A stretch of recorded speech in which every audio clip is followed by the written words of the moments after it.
HaShem na'aseh v'natzliach, shiur Torah, bruchim aba'im. So tonight's shiur is for a refuah shlema for Rabbanit Levana bat Sarah, Rabbi Ephraim ben Shulamit, Rabbanit Sarah bat Anat, David ben Nesriya, Doris bat Jora, Orit bat Ilana, and also for a Atzlacha Rabba for Avi Mori, David ben Nesriya, Doris bat Jora,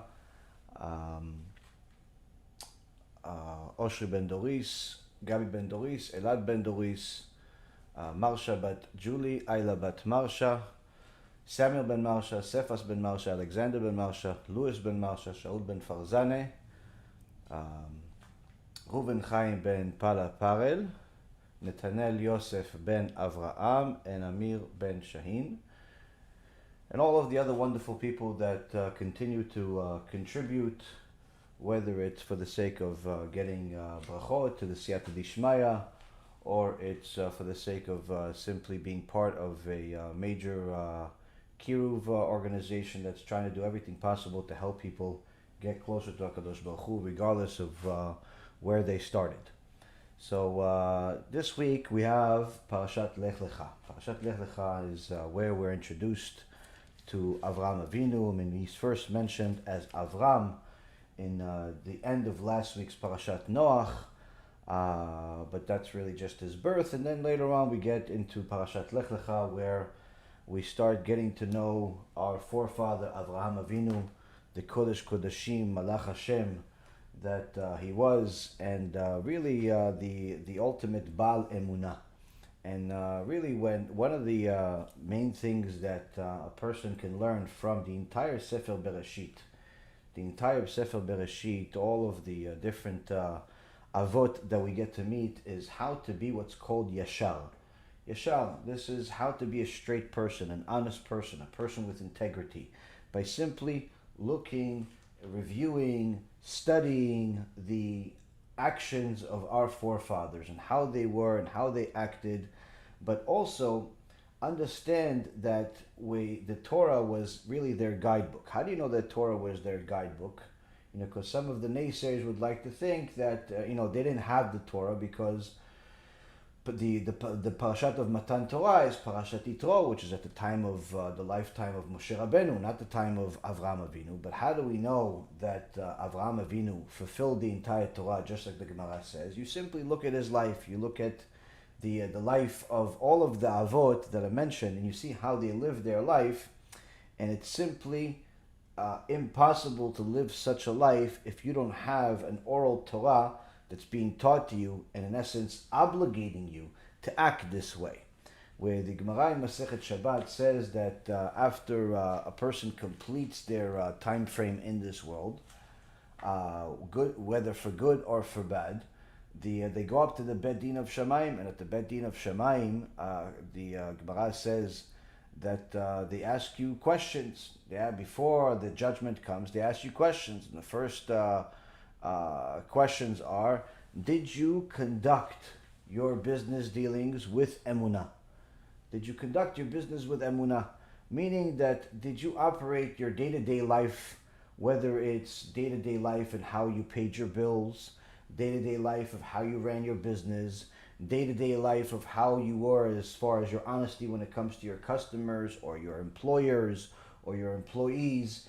Did you have emuna? Meaning that did you show that you understand that there is a eye that's watching, an ear that's hearing, and a hand that's writing everything that you're doing in Shamayim at all given times? That there is ashgacha pratit, there's divine providence at all times, watching and recording every single thing that you do. And really, when a person starts looking at themselves, they could start really questioning how much emunah they really have by simply reviewing themselves and their actions. Because if we all were as scared of the police of Hashem as much as we are of man, or of the police, then we would simply never make a sin. And that's in essence what the Rabbi Yochanan says to his Talmidim, that when they asked him to teach him something before he leaves this world. He says, may you be as scared of Hashem as you are of people. And one of the examples is, when people are driving on a highway and all of a sudden there's a police siren behind them, they're not even sure if it's meant for them or it's not, but immediately a person's heart starts pumping. If they get a letter in the mail from some tax office or some lawyer, immediately their hearts start pumping. They're not really sure. Am I guilty? Am I innocent? They're not even sure what they're being accused of yet. But yet, as soon as they see these names, these government offices, these superior, your boss shows up, somebody that's intimidating is in your presence, immediately our hearts start pumping. But the reality is, Rabotai Karim, that no matter how impressive and scary your boss or your customer or the police officer or the government is, no one is like a Kadosh Baruch Hu. But we don't act that way most of the time simply because we forget. And that's actually one of the gifts that Hashem gave us, is the Torah, to remind us. V'yigita b'yomam v'layla, that you learn Torah day and night. You have to make a time to learn some Torah in the morning. You have to make some time to learn Torah at night. Surely it's our privilege and honor that some of you use our shiurim as part of your limud, and that's perfectly fine.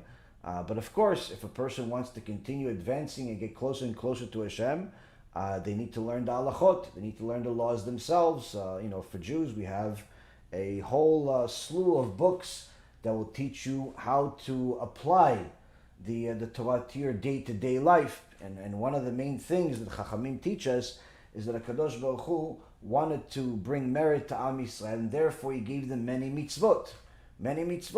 Now, Rabbi Chaim Volozhin asks his Rebbe, the Gaon Vilna, Kvod Harav, if changing our character traits and improving ourselves, improving our Yirat Shamayim, improving our flaws, not being angry anymore, not being stingy, not being arrogant, and so on and so forth. If all of these things were so important, why isn't there a mitzvah in the Torah that says so? Now, technically, obviously, there is a mitzvah. One of the fourth mitzvah on the Rambam is to fear the Almighty. So that is a mitzvah. But nonetheless, the rest of the character traits, as far as anger and stinginess and so on, there isn't a particular mitzvah that says that you are not allowed to be angry and you're not allowed to be stingy and so on. There is mitzvahs that imply it, but there isn't a mitzvah specifically says so. But yet we all know it's an obligation, it's a chok. And so the Gaon Vilna says to them, it says to his Talmid, the reason why the Torah doesn't specify each and every character trait that you need to improve is simply because the whole point of all of the mitzvot, all 620 mitzvot, 613 biblical and 7 rabbinical mitzvot, which is with countless halachot, thousands of halachot, that come from them, that stem from them. The point of all of these mitzvot is for a person to use those mitzvot in order to perfect their character traits. So when a person goes up to Shamayim, as we learned from the Gemara Masechet Shabbat, and he's asked, did you conduct your business with emuna? It's really not a question. Why? Because that's the only thing that they did. Before they did everything, they checked, is this allowed or is this not allowed? Is Hashem going to be proud of me or is Hashem going to be mad at me? Because he's watching as we speak. It's not like Hashem's going to find out later on. Hashem sees this business deal right now. Hashem sees me procrastinating right now. Hashem sees me being generous right now. Hashem sees everything that I'm doing right now. Is Hashem that is watching me right now and writing everything that I'm doing in my own book, my own personal book of my life, that's in essence going to be shown to me when I go up to Shamayim? Is Hashem writing a check next to it, this is good, or a ugly X mark that's bad? What is Hashem really writing in my book right now? So if a person truly asks themselves these questions before every one of their actions, that first and foremost shows that they're fulfilling the mitzvah, the mitzvah of Yirat Shamayim, the fear of the Almighty. But aside from that, they're also giving themselves a major preparation for the next world, for the eternal world. And we know that Avraham, Yitzhak, and Yaakov, all of our avot, all the shvatim, the tribes implemented this in their lives, and you can see it from the stories of their lives, if you will, where you see little sparks of their life coming through the Torah, through the written Torah, endless amount more coming from the oral Torah, from the Midrashim, from the Gemarot, and so on. And of course, anyone that learns the different Gemarot or the different Midrashim knows that there are at times different opinions about different things. But nonetheless, there is I would say a majority opinion on the most things. Of course, the things that have nafkamina, meaning they have an halachic implication. There is a universal acceptance of one particular thing. But there are certain things that there isn't a halachic implication, and therefore it's perfectly fine to believe one or the other opinion. For example, one thing that somebody asked me the other day is, isn't it true that it says that Esav killed Nimrod? And the answer is 100% it's true, because that's what the Midrash says. But then there's another Midrash that says that Avraham Avinu, as part of his war against the four kings, he actually killed Nimrod as one of the kings. So how could this be? How could one Midrash say this and another Midrash say something else? The answer is the vast majority of Midrashim say that actually it is correct that Esav killed Nimrod. It is correct that Esav killed Nimrod, but there is at least one Midrash that I just found out about this week that says that Avraham actually killed Nimrod. Now, can you believe one or the other? You can believe either one. Why? Simply because there's no nafkamina. There's no change as far as halachic implications or change in your day-to-day life of whether you believe this one or that one. Of course, the things that do have a nafkamina, that have a major meaning, a person needs to go to their Rav and know what exactly has to be applied and go by. But we see from Avraham Avinu and how he lived his life that everything that we just mentioned was not just known to him, but was simply, that was him. That was him. He fulfilled the entire Torah. As the Gemara in Masechet Avodah Zarah says that Avraham Avinu had 400 chapters in his tractate of Avodah Zarah. In his tractate of Avodah Zarah, he had 400 chapters. Now today's, if you pick yourself up a tractate Avodah Zarah in the Talmud Bavli, you're going to see that we don't have anywhere near as much chapters. Barely, not even 5% of the amount of chapters. So our Gemara today, our oral Torah today, is much, much smaller than what Avraham Avinu had. And that's one of the reasons is because when we think of Avodah Zarah, we think of, it's an idol, it's Christianity, it's Buddhism, it's perhaps it's money, all types of things like that. But also, Avodah Zarah is serving anything foreign, meaning anything that's not HaShem. And sometimes that foreign servitude is a bad character trait. It's a bad character trait. You're serving your anger, you're serving your ego. All of these different things were part of Avraham Avinu's oral Torah, and much, much more. Avraham Avinu had a tractate of Avodah Zarah that it literally was bigger than our entire Talmud. But nonetheless, this is something that, in essence, was just part of his Torah, not the whole thing. And we see from his life how he applied these things, and that's some of the things we'll go on into today, and also to see or hear a few good stories of some things that will help give us some chizuk, to hold us, and to give us the strength to overcome the different trials and tribulations that we have for the rest of the week and beyond. Now, in the beginning of the parasha, we see that HaKadosh Baruch Hu gives Avraham Avinu a major blessing that all of the nations of the world are familiar with until this day. That I will bless those who bless you, and curse those that who curse you. Or those who curse you, I will curse them. This is one of the blessings that Am Yisrael has that is, in essence, not only shows how Hashem favors Am Yisrael among all of the nations, but even more so, warns all of the nations not to go against Am Yisrael, not to hurt Am Yisrael. And you see throughout history, you don't have to be religious to see a confirmation of what I'm about to say. Simply, you look throughout all of history. And you see all of the different countries that at a period of time hosted, Am Yisrael, where they allowed us to not only live there, but to live there freely, to be able to practice Judaism, to follow the Torah. And you see how during those times, every single one of those nations, without exception, prospered. Every single one of those nations, whether it was the Babylonians or it was the Spanish, the Turkish, the Italian, even China had a very decent sized community at some point. You see what in Europe, and of course you see today, you see in America. Every country that allowed the Jewish people to prosper succeeded in a very, very big way. I mean, just look at what happened after they kicked us out. After the Spanish kicked us out, the Spanish Inquisition, which one of the biggest tragedies that happened in the last 500 years for Am Yisrael. This was also the biggest tragedy that happened to the Spanish people. Why? Because from the time, the day before they kicked us out, the Spanish were in essence the top of the world. Top of the world, leading in every aspect. Top of the world.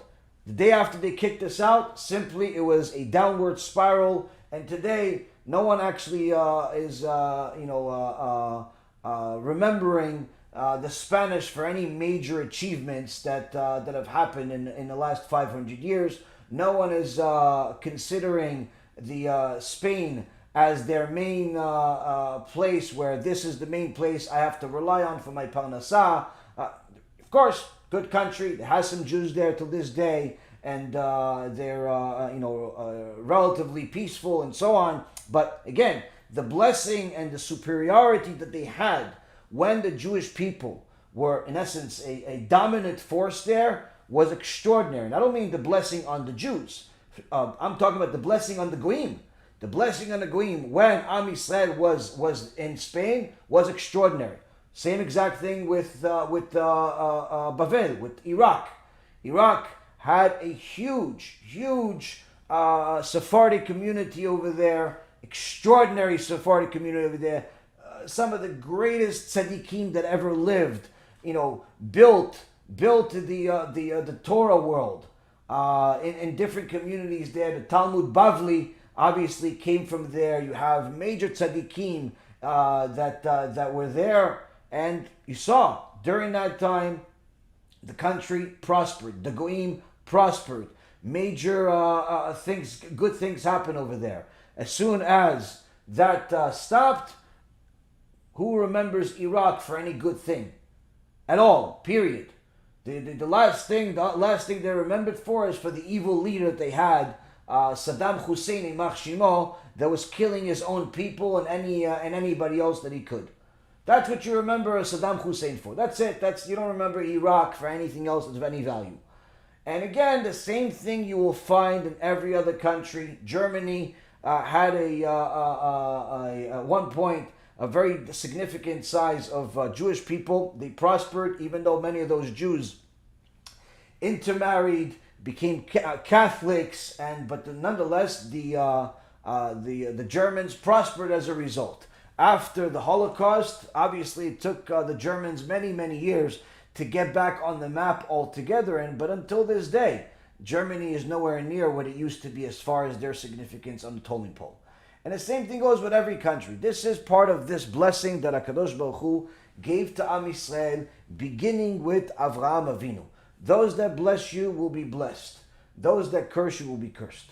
And we're seeing this happening even in our own Eretz HaKodesh, our own Israel today. Modern Israel is run by a bunch of atheists, heretics, haters of the Torah, do everything possible to torture the Torah world, to hurt the Torah world. And we see how it's actually hurting the people. You see that the crime level in Israel is literally at all-time highs.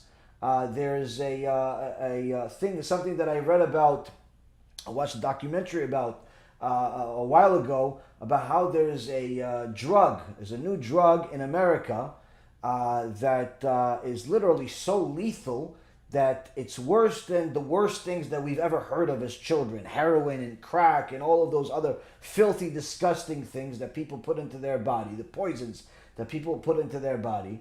And this new drug that's in the market now is so bad that in order to try to convince people to get off of it, you actually give them crack. That's how bad it is. When your recovery is crack, you're in bad shape. Now, why would people do this? Why would the government actually do this? Pay for this crack, pay for this, because it's either you're going to continue accumulating more and more bodies, literally in the middle of the street in Seattle, and that has a huge community over there of people that are just literally dying in the streets every single day from this drug, and there's no way to stop it. Why there's no way to stop it? Because this drug is so horrible, not just because of the fact that it kills people the first time that they take it many times, even if they're drug addicts for their whole life, but literally you can't stop this drug from going into the market because the chemicals that are in it are perfectly legal and you can buy them on the internet. So much so that a person could literally go buy these things on the internet for a few $100s and turn that into $10 or $20 or $30,000 or $100,000, some ridiculous number of something they bought on the internet. Now, don't get any ideas, because any of you that decides to do one of these things, you could simply kiss your Olam Haba goodbye, because you're going to be a murderer of all of those people. Now, of course, I have to mention these things, even though I know that most of you are tzaddikim, simply because the obligation is to warn people at all times for the things that they think of and the things that their Yetzirah is thinking of. But nonetheless, this particular drug is in the market, it's in America, it's literally killing people every single day. And there's literally trucks going through the communities in Seattle, and I'm sure in other places in America, but the documentary was specifying Seattle over there. And literally, they're accumulating bodies every day. Every day they're taking bodies off the street, burying them. Bodies off the street, burying them, or burning them, or whatever they're doing with them. And there's a whole recovery center where they're giving people crack.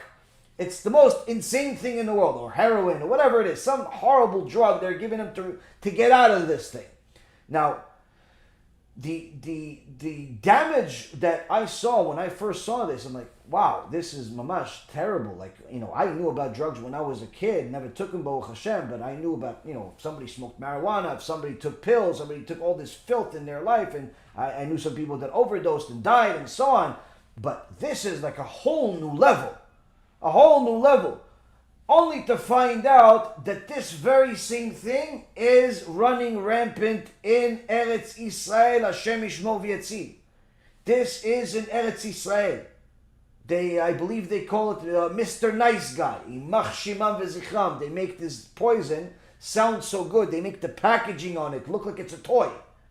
Look like it's some candy. And it's mamash. It's unbelievable. And there are literally young Jewish boys and girls dying every single day from this filth. Entire streets full of this, and the police are scared to go into these streets. Why would the chosen nation be suffering from such a curse? You don't have to look and think too much. When you have a government, when you have a leadership that is so anti-Torah, surely they're not going to receive the same blessing that they're supposed to be getting since the time of Avraham Avinu.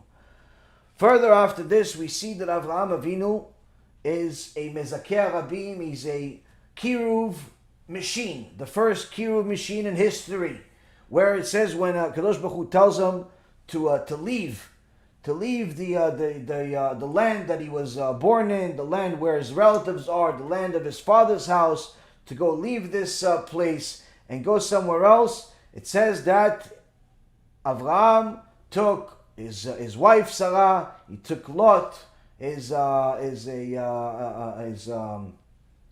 nephew, but he also took Vet Nefesh Asher Asu Becharan, all the souls that they made in Haran. What souls did they make in Haran? All of those people that would come to Avraham Avinu and ask him for food, be hosted by Avraham Avinu. There was one price. What was the price? Listen to Divrei Torah. listen to the Divrei Torah, say blessing to Hashem, thanking Hashem for the food.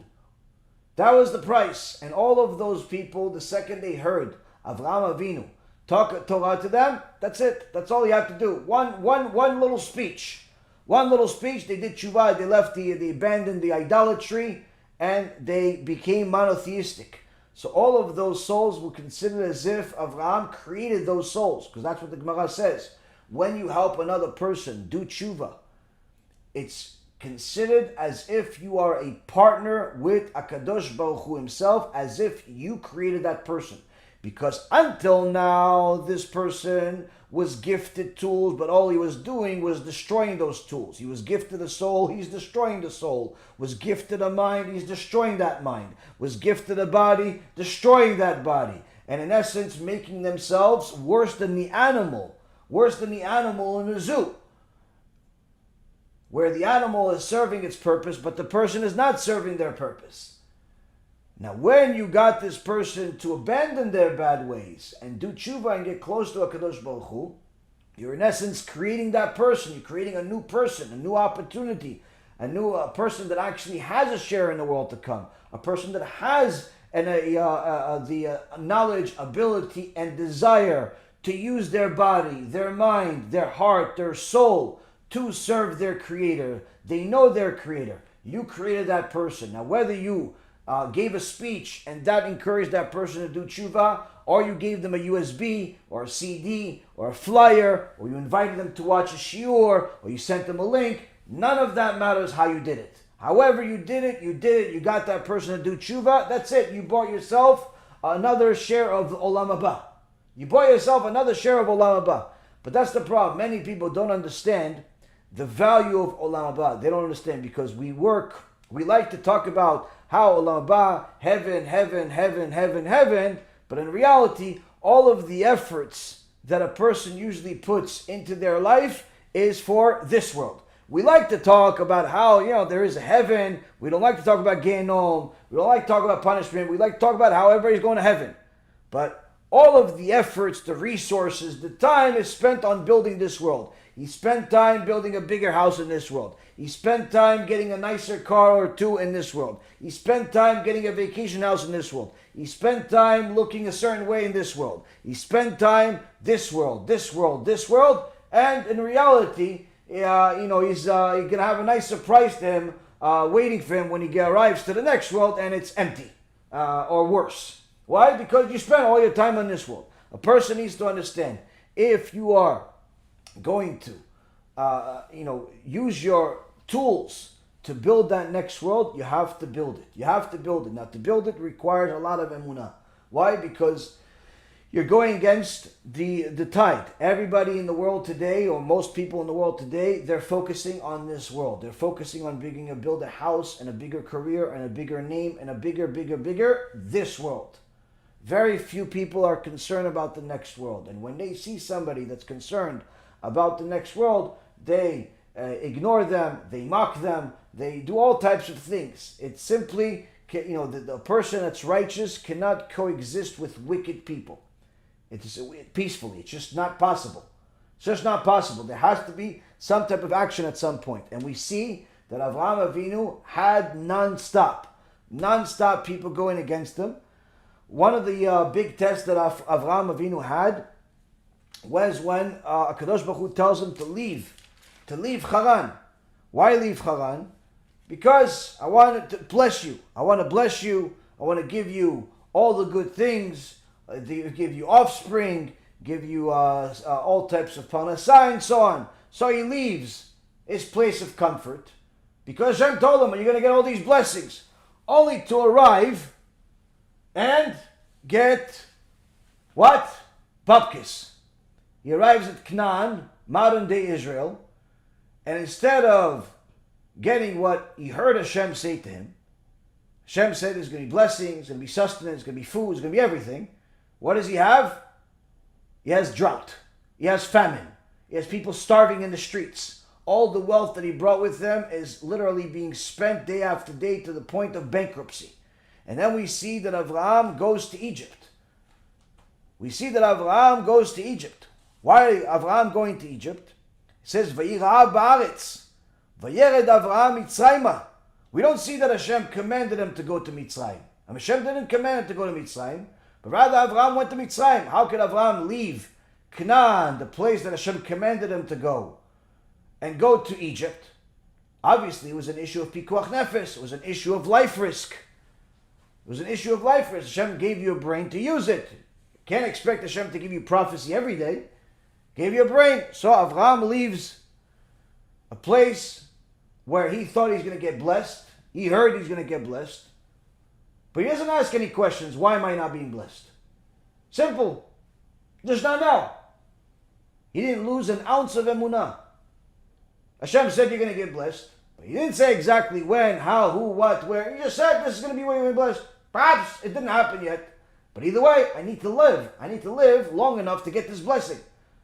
So I can't live if I don't have any food. If my whole family is starving. So I have to leave. Where can I go? Go to a place there's food. Egypt had food at the time.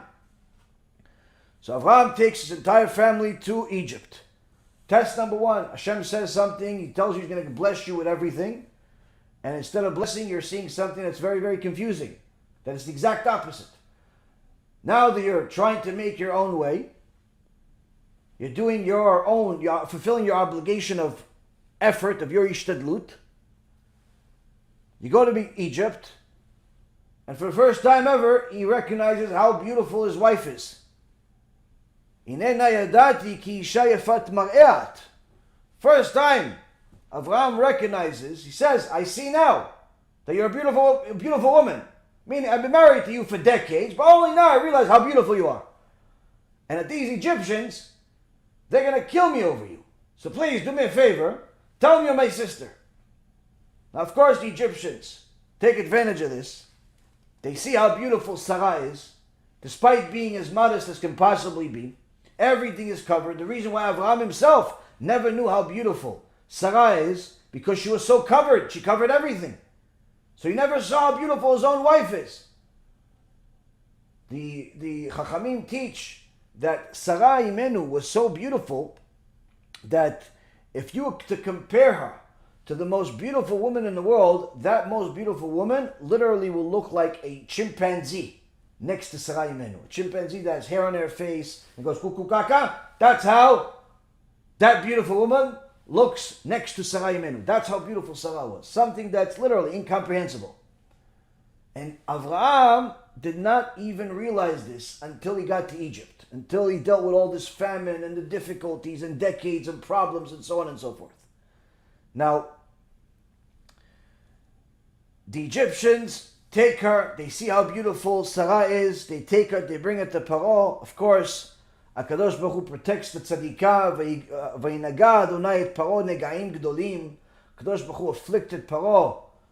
Big afflictions, specifically, it's talking about how HaKadosh Baruch Hu gave him afflictions to make him know that it's not just your average difficulty, it's not just something that could happen from some virus, it is specifically related to the fact that you have this woman as a prisoner.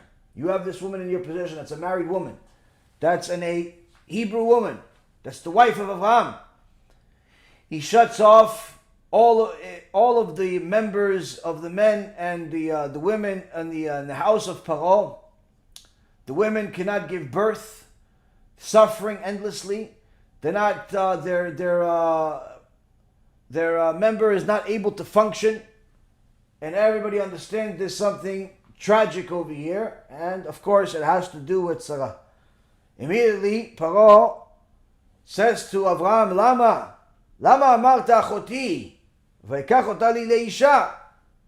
Why didn't you tell me that she's your wife? You told me that she's your sister. I was going to take her to be my wife. He lets Avraham go. He gives him a bunch of money, bunch of blessings come from HaKadosh Baruch Hu to Avraham through the Egyptian.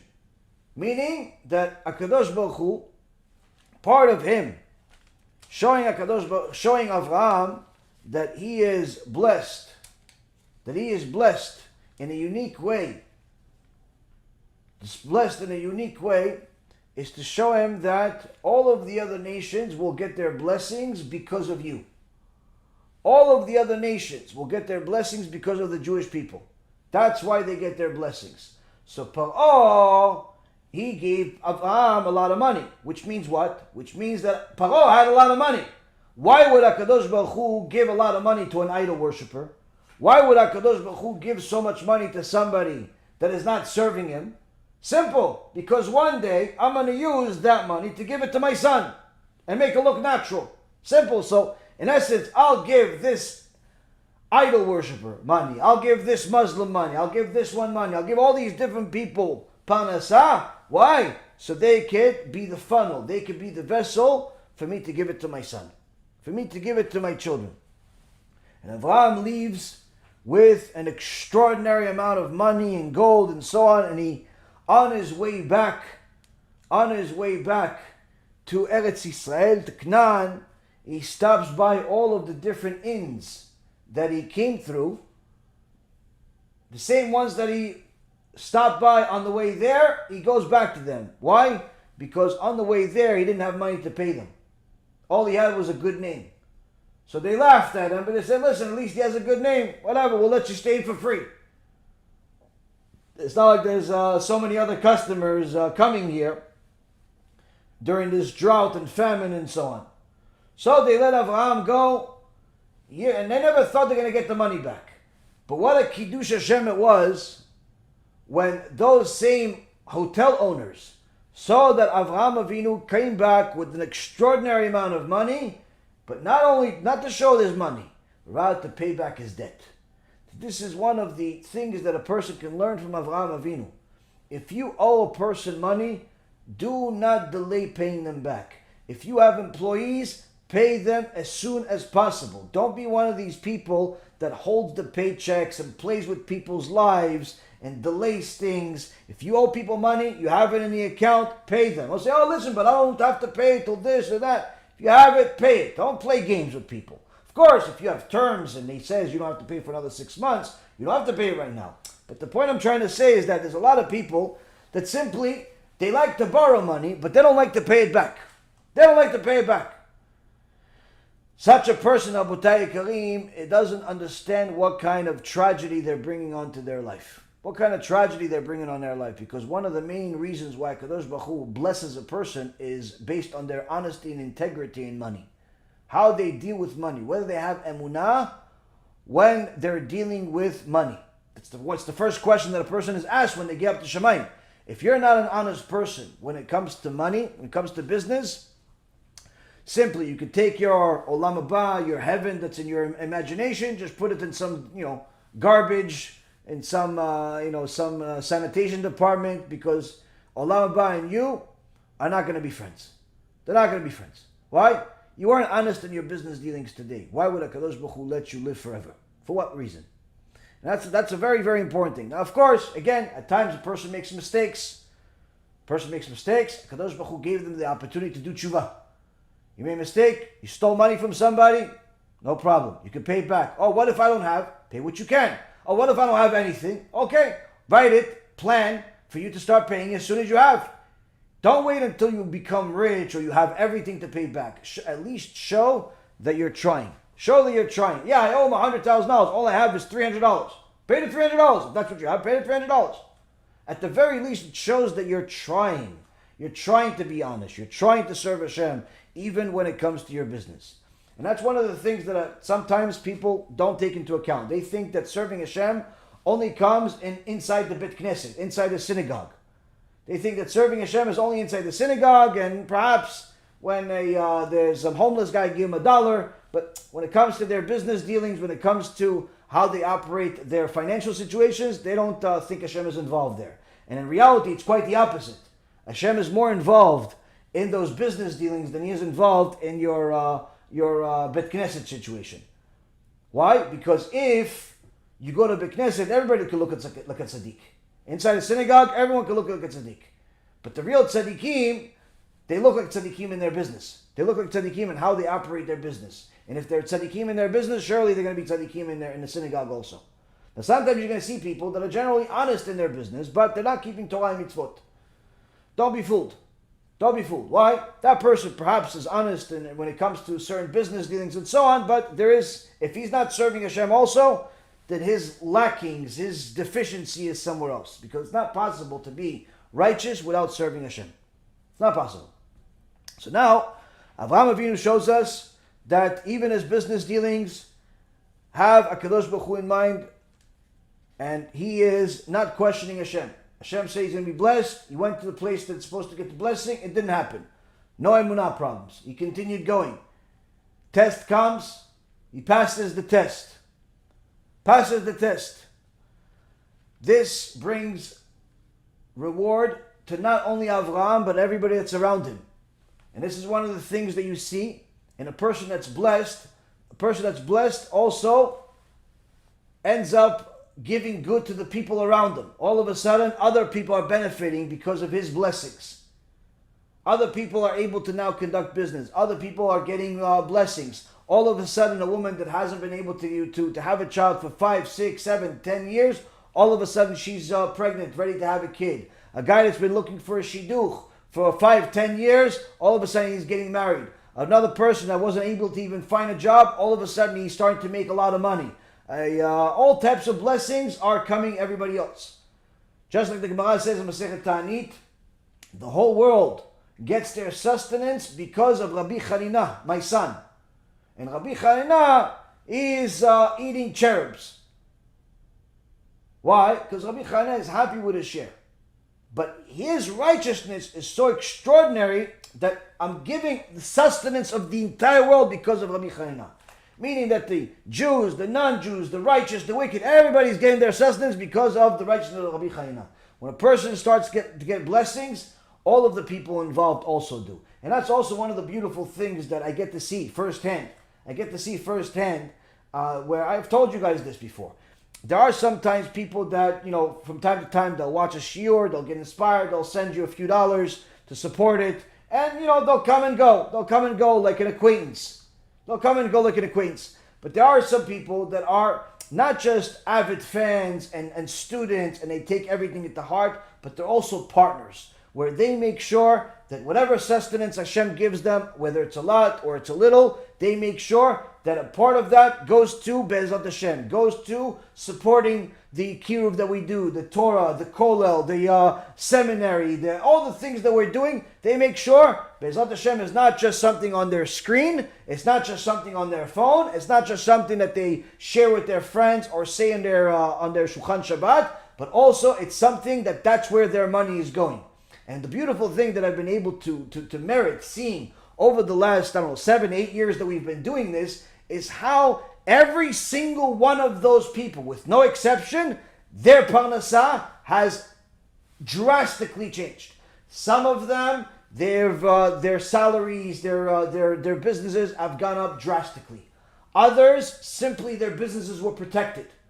They were supposed to go bankrupt already 5, 6 years ago.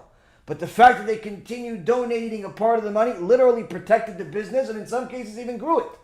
I have one particular student, literally, he was supposed to go, he tells me himself, he was to go bankrupt 5, 6 years ago. About a year and a half ago, he tells me, listen, Rabbi, I don't know what to do. My house, Baruch Hashem, I have blessing in my house. My wife is good, my kids are good, but the problem is the house is little. And it's causing shlom bayit problems. I need to get a bigger house, but I don't know what to do. To buy a bigger house, I need more money. I said, ask your boss for a bigger salary. He goes, no, they're not going to pay me. I said, no, listen, for what you do, ask him for this, this, and this. He said, Rabbi, what you're telling me is to ask them for them to triple my salary. I'm telling you, I'm scared to ask him for an increase. You're telling me to ask him for triple? I said, yeah, that's how you're going to buy the house. He says, what if they say no? So don't worry about it. Be'ezrat Hashem.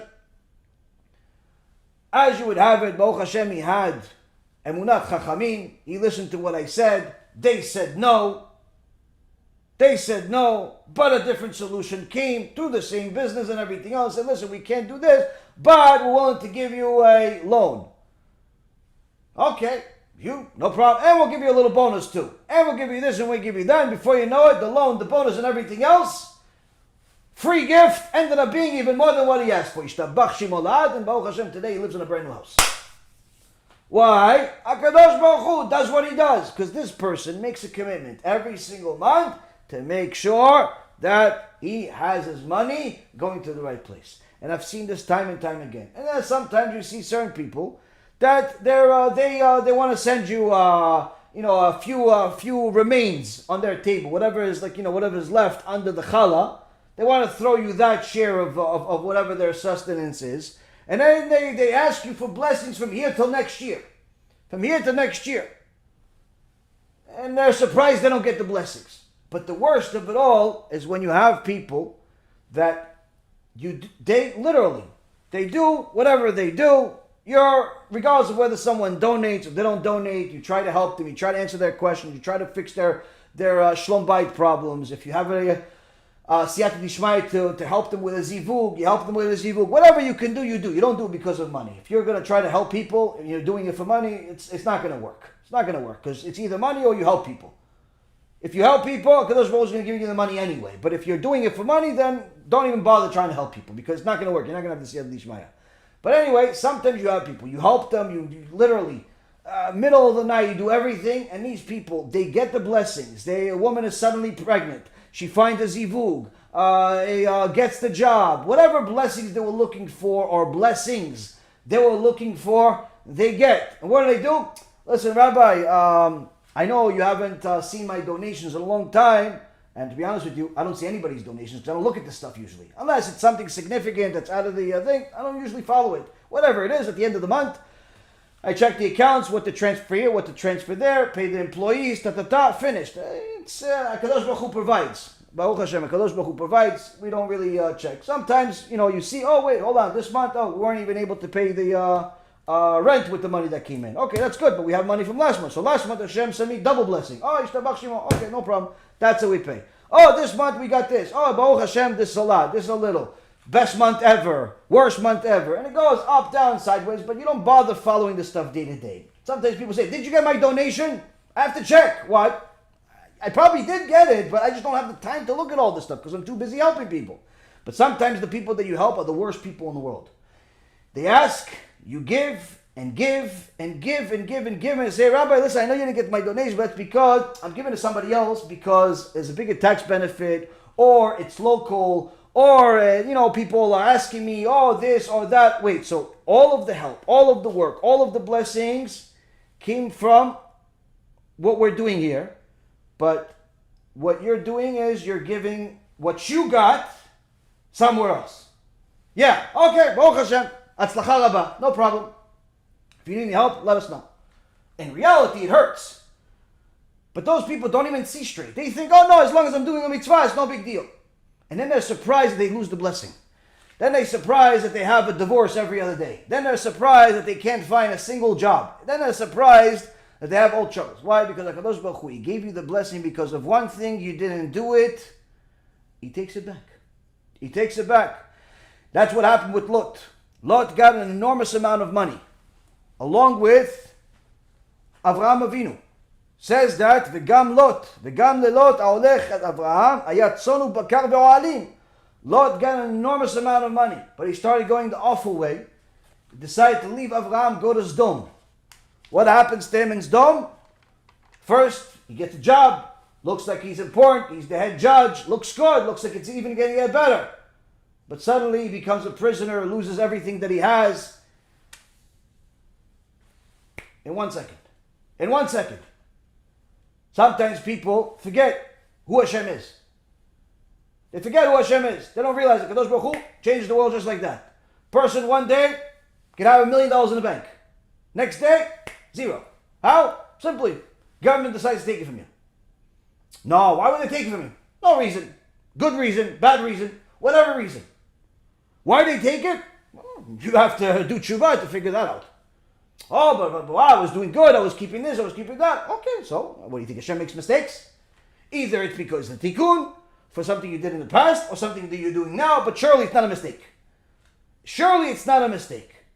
HaKadosh Baruch Hu does not take life from you, which is what money is. Money is a person's life. That's what he spends their life doing, for no reason.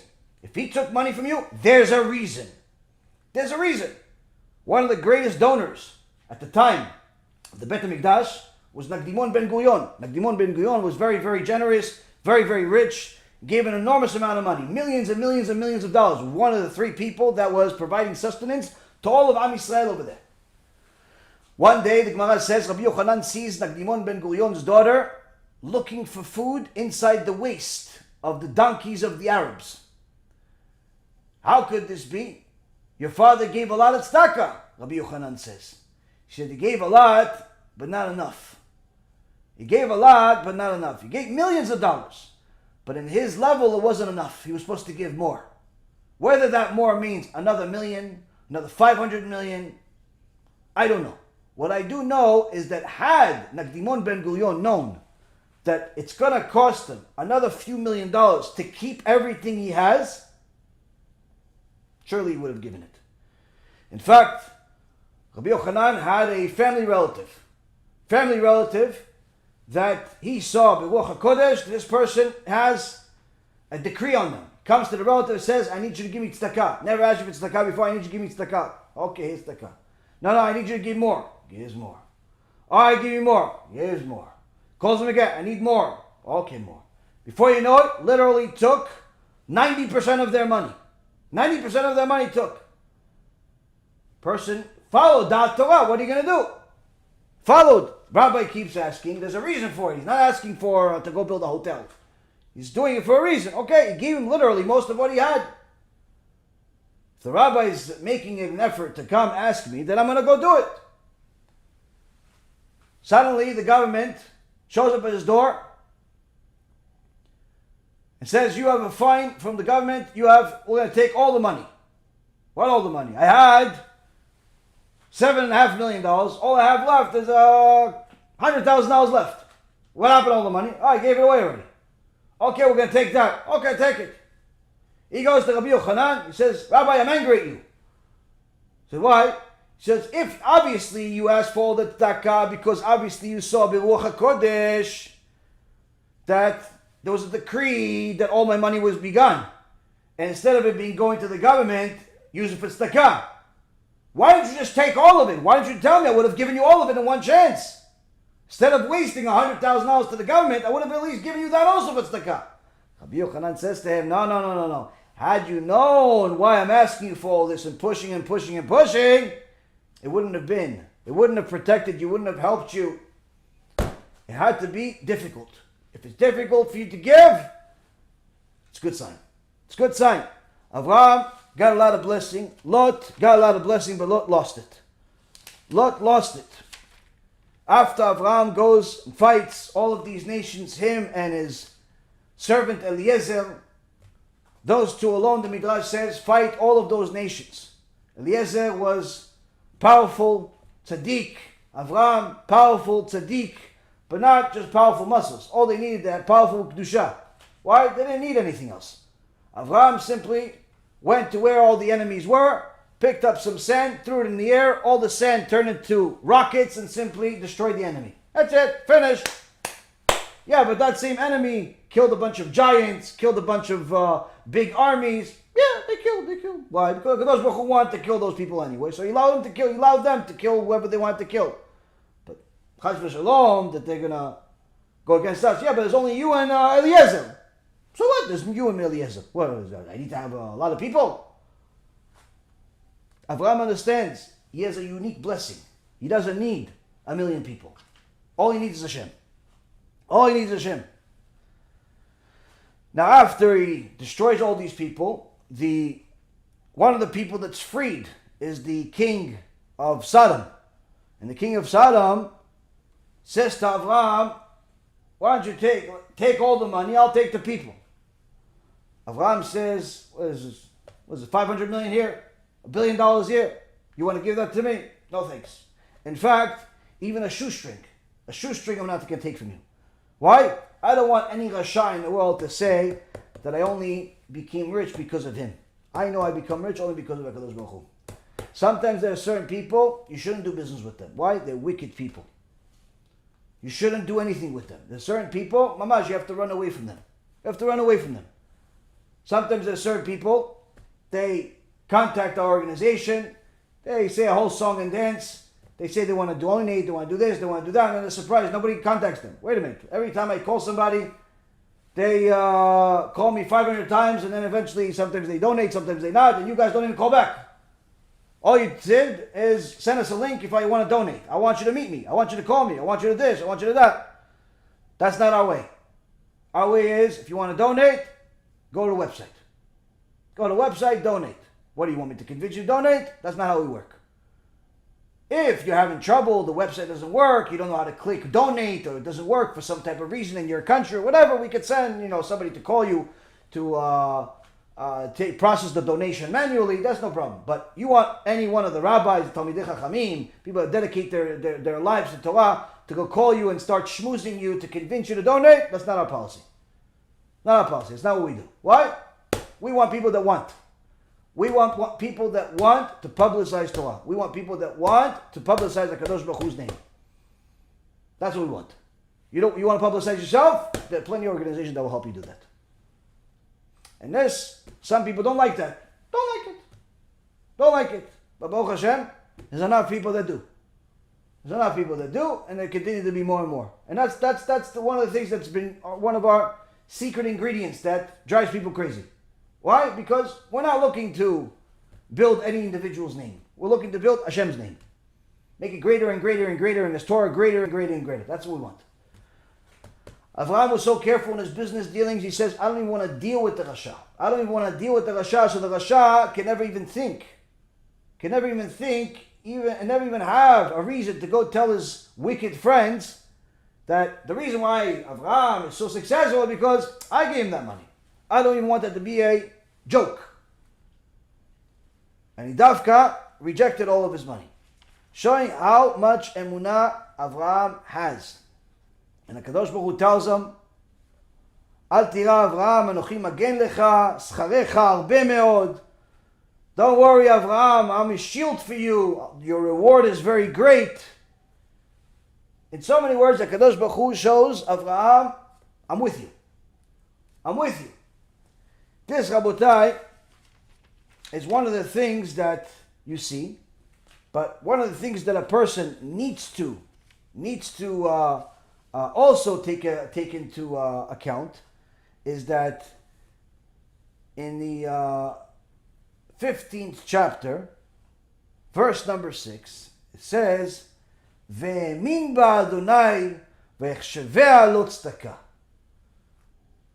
And he trusted in Hashem, and he reckoned it to him as righteousness. So who are we talking about? Avraham asks Hashem, what are you going to give me? What's my reward? Hashem says what he's going to give him. And Avraham trusts in Hashem, and he, meaning Hashem,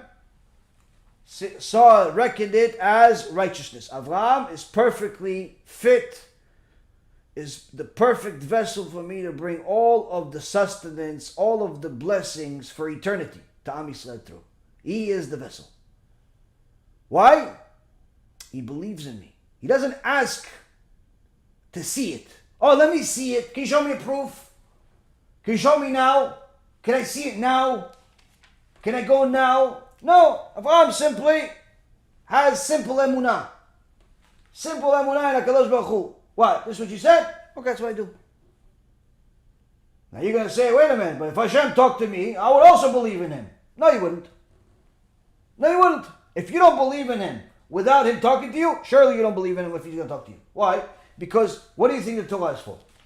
Torah is not for Avraham Avinu. The 5 books of Moses is not for Avraham Avinu. Even though Avraham Avinu knows the entire Torah, and he's written in the Torah, the 5 books of Moses is not for Avraham Avinu. It's for you. It's instructions for you. HaKadosh Baruch Hu is talking to you in the Torah. This is the love letter of HaKadosh Baruch Hu to you, to me, to everybody in the world. And if you're not willing to listen to the word of HaKadosh Baruch Hu through the Torah, both the written Torah and the oral Torah, both through the word of HaKadosh Baruch Hu and his sages, you wouldn't even listen to him even if he himself talked to you. Even if he said Moshe Rabbeinu to talk to you, you wouldn't listen to him. Why? It's all excuses. It's all excuses. Avraham, no excuses. Kadosh Baruch Hu, this is what you said, that's what I do. Simple emuna. And for that, Kadosh Baruch Hu made Avraham a major vessel. Years ago, in Italy, there was a keilah of Jews. And there was a righteous person named Reb Nachum. Reb Nachum was very successful. And his servant that he had in his house was a young Jewish boy named Yitzchak. This little Yitzchak came from a poor Jewish family. And he had to make his way in the world. Even as a little kid, there was no food in the house. So he became a helper in Reb Nachum's house.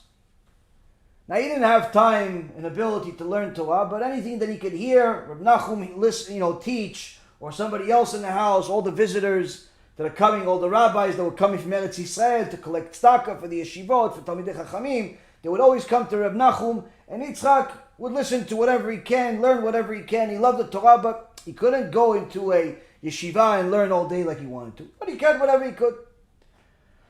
Now surely the Reb Nachum, because he was successful and he was very generous and a very gracious host, anytime somebody came from Eretz Yisrael to collect tzedakah, they would stay by Reb Nachum's house. And one of the times that a very big Rav from Eretz Yisrael came to Italy to collect some tzedakah, they stayed by Reb Nachum and they were very successful in collecting tzedakah.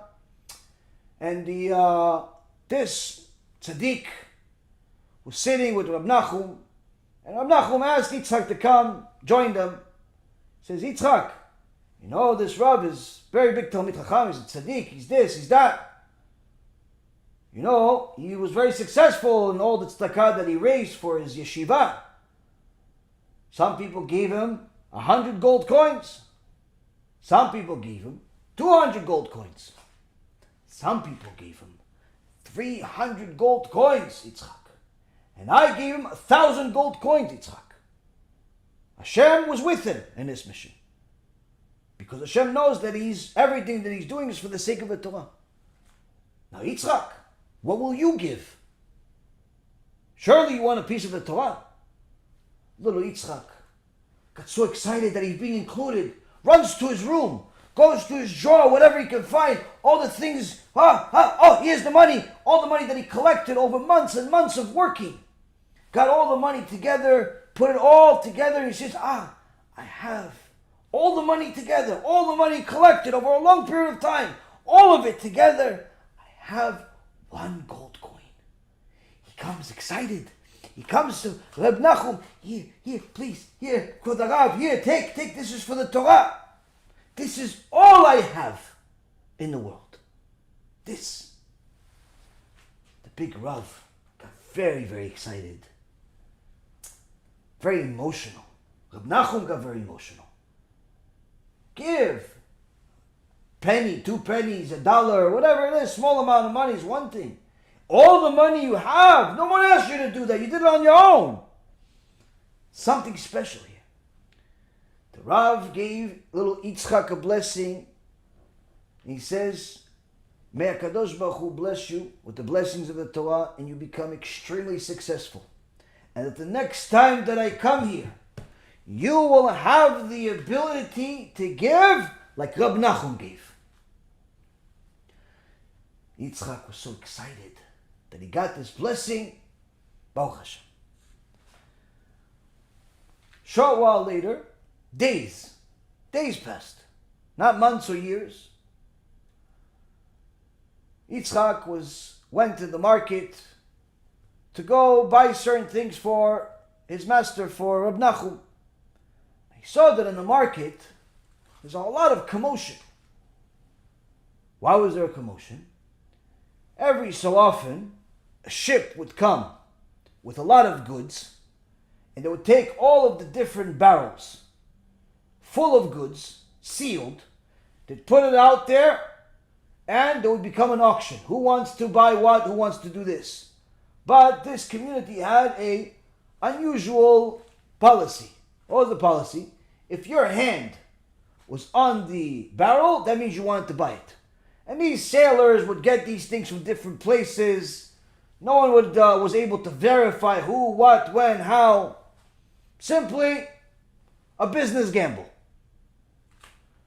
So little Yitzchak, trying to go through the commotion to see what's going on, what's all the yelling, the screaming, people are pushing him, this, that. Eventually he catches himself from falling by catching on one of the barrels. Soon as he is over there, everybody knows who he is. He is Reb Nachum, the wealthy Jew's servant.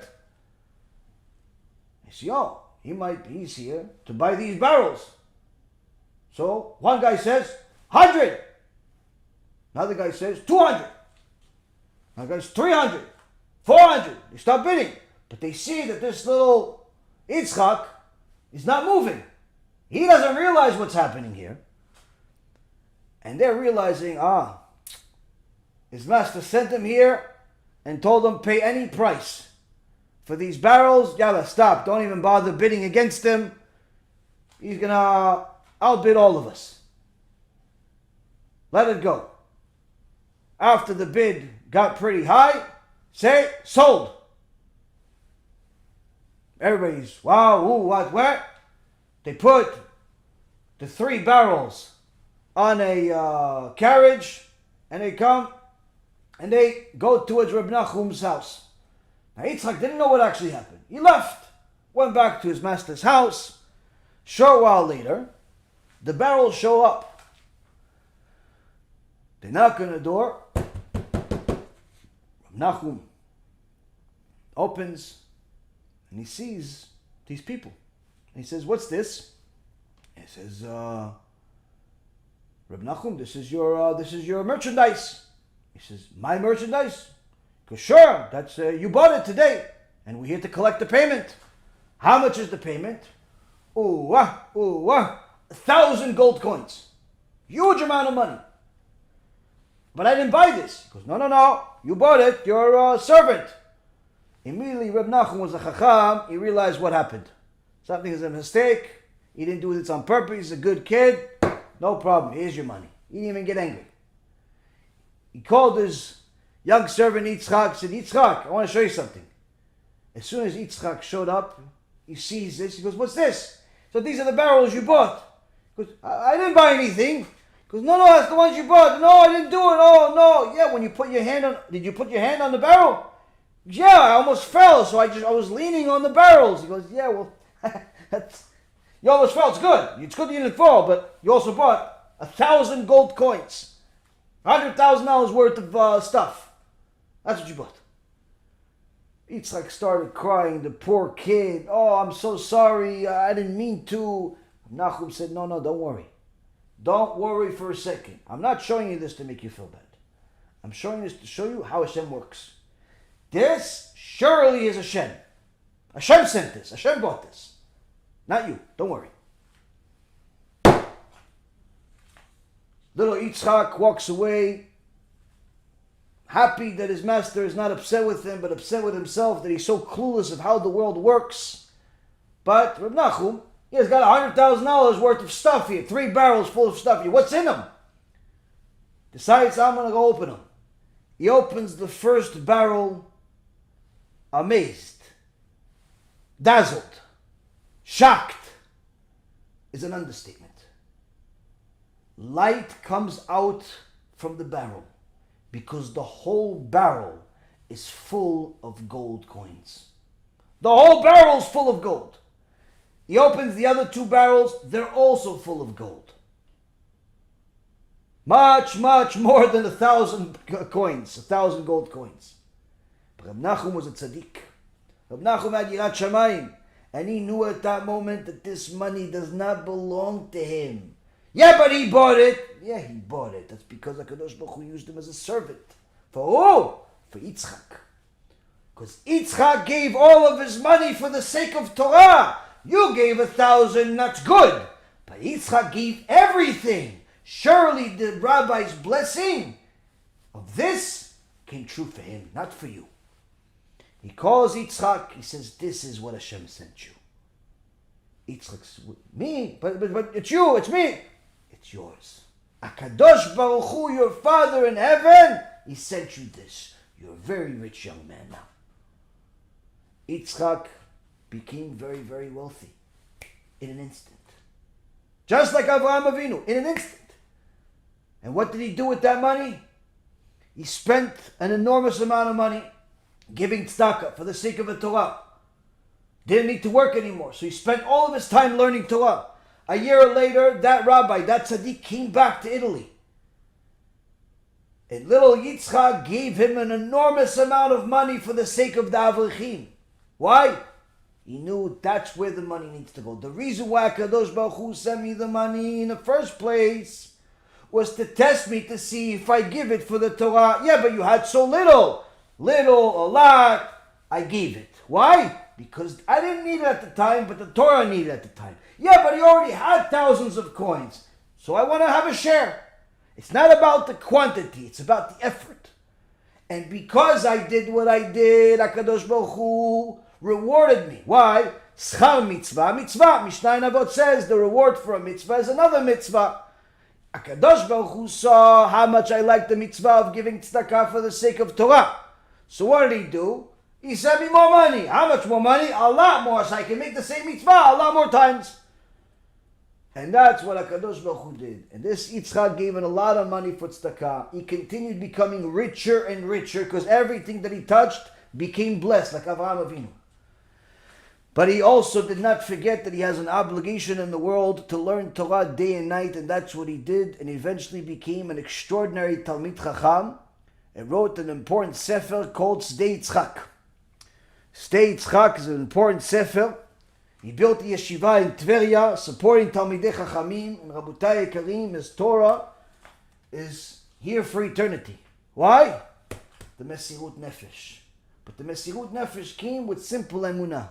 Emuna that HaKadosh Baruch Hu is testing us in everything, especially when it comes to the issues of money.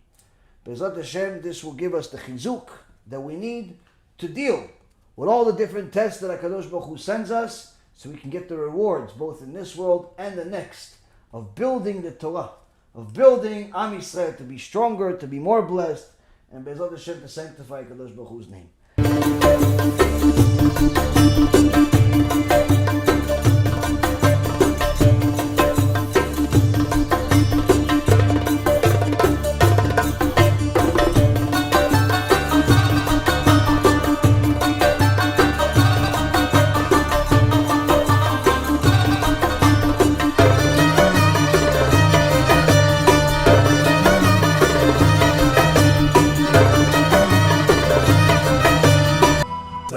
אני מברך את הרבנים,